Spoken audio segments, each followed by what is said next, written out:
జమర్పల్లి మండలం నాగపూర్ గ్రామంలో బాణకొండ బాలుకు చెందిన గొర్రెల మందపై కుక్కలు దాడి చేసిన ఘటనలో 22 గొర్రెలు మృత్యువాత పడ్డాయి. మరో 18 గొర్రెలు తీవ్ర గాయపడ్డాయి. ఈ ఘటనలో 3 లక్షల ఆస్తి నష్టం సంభవించిందని బాధితులు పేర్కొన్నారు. ఘటనా స్థలాన్ని వెటర్నరీ అధికారులు పరిశీలించారు.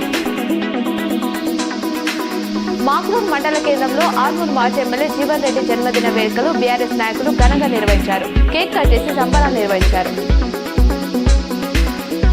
ఎమ్మెల్యే కోట ఎమ్మెల్సీ అభ్యర్థుల ఎంపిక కోసం సీఎం రేవంత్ ఢిల్లీ బయలుదేరారు. అక్కడ ఏఐసీసీ పెద్దలతో చర్చించి అభ్యర్థులను ఖరారు చేయనున్నట్లు సమాచారం. అనంతరం ఇవాళ రాత్రి లేదా రేపు ఉదయం ఆయన హైదరాబాద్కు తిరిగి రానున్నారు. నిజామాబాద్ జిల్లాలో ఎండ తీవ్రత భారీగా పెరిగింది. గురువారం జిల్లాలోని మంచిపాలు 40.8 డిగ్రీల సెల్సియస్, తుప్పల్లిలో 40.7 డిగ్రీల గరిష్ట ఉష్ణోగ్రత నమోదైంది. దీంతో ఈ ప్రాంతాల రాష్ట్రంలోని తొలి 2 స్థానాల్లో నిలిచాయి. అటు వాతావరణ శాఖ ఈ ప్రాంతాలకు ఆరెంజ్ అలర్ట్ జారీ చేసింది.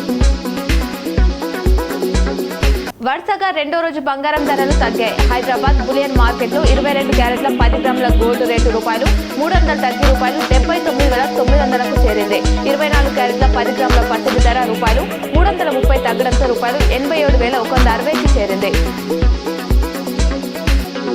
ఆర్టీసీ ఉద్యోగులకు మంత్రి పొన్న ప్రభాకర్ 2.5% డిఏ ప్రకటించారు. దీనివల్ల ఆర్టీసీపై ప్రతి నెల ₹3.6 కోట్ల భారం పడనుందని వెల్లడించారు. మహాలక్ష్మి పథకంలో భాగంగా ఇప్పటి వరకు 150 కోట్ల మంది మహిళలు ఆర్టీసీ బస్సులో ఉచితంగా ప్రయాణం చేశారని తెలిపారు.